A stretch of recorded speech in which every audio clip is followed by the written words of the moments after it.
Now, let's bring you some stories in brief. While Senator Dino Melaye has been certified by the police to be medically fit to stand trial in the case of alleged attempted culpable homicide preferred against him.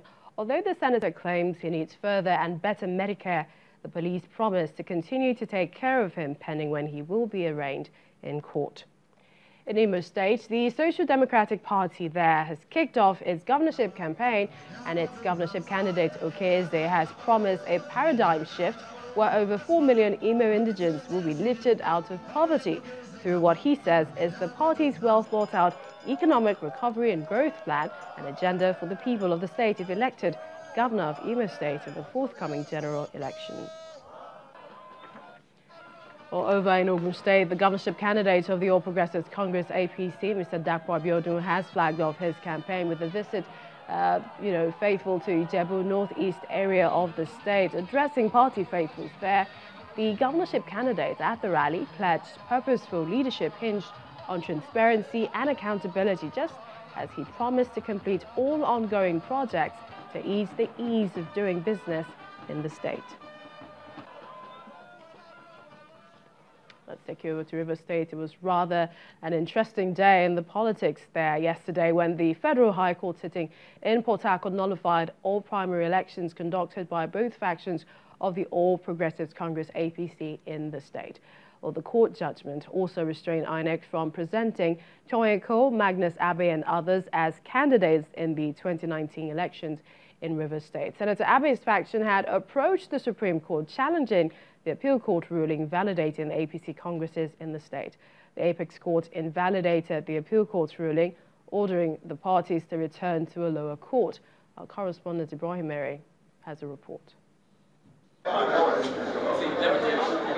As early as 8 a.m., tension builds as lawyers, party supporters and journalists arrive at the doorway of the Federal High Court 5.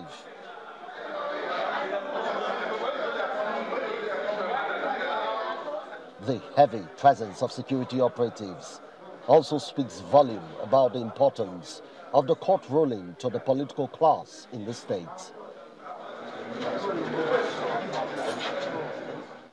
Two matters are on the table. The Magnus Abe-led faction of the APC is asking the court to declare Senator Abe the authentic candidate of the party for the 2019 elections in the state. And then the PDP is also asking the court to determine whether INEC can present candidates from a party that has not followed due process. The presiding judge, Justice James Omotosho, held that the issue of jurisdiction was not in question, while rulings that the direct and indirect primaries conducted by the APC run foul of the law, therefore restraining INEC from fielding the party's candidates.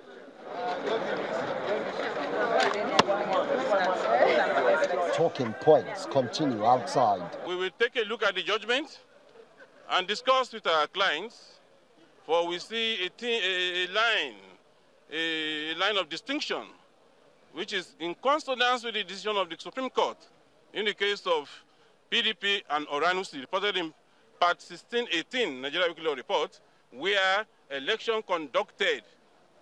elections conducted by the State Working Committee of a party was upheld by the Supreme Court.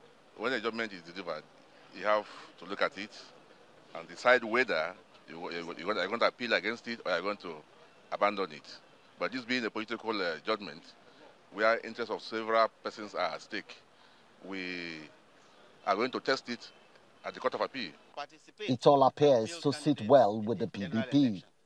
It is gratifying to note that the court, after looking at all the facts, all the arguments, and interpreted all the provisions of the law, they came to that conclusion that the All Progressives Congress did not comply with the requirements of the Electoral Act and are therefore not eligible.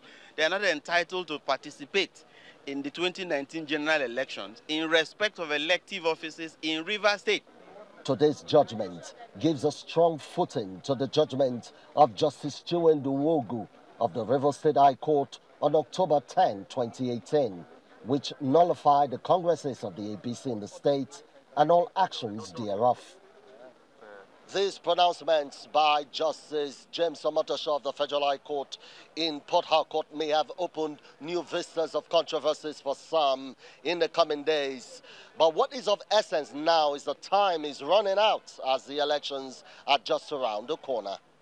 Emmanuel Ere, Channels Television News. Well, that River State yesterday. Let's now turn to our correspondent Emmanuel Ere to get some update on the story. Emmanuel, it's the day after the judgment. What's the latest?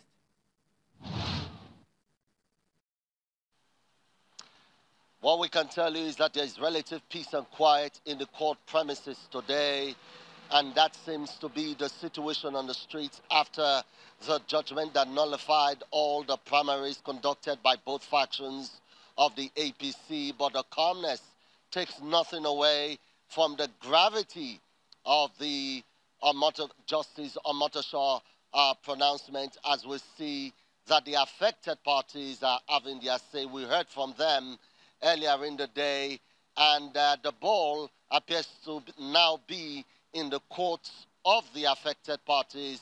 Duma Lulubris, who never was a member of their court party, went and connived with someone else who also has never been a member of their court party to suggest that the second defendant won the primaries of their court party, and so he purported to withdraw for Duma Lulubris.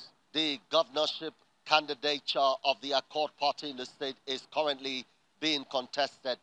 The candidate, Duma Lulubris, who was a member of the APC up until the controversial primaries of the party before he was allegedly adopted or substituted as a candidate of the party, is being faced with a matter that came up for mention at Court 2 at the Federal High Court today. Let's hear from the councils. Council for the plaintiff applicants, because he brought a motion for substantive means of serving the first and the second defendants who have not been served. So he brought a motion in respect of that. In the end, this old drama may just continue. Many thanks, Emmanuel. Well, the controversy trailing the appointment of Mrs. Amina Zakari as the INEC director in charge of Collation Centre during the general election is far from over.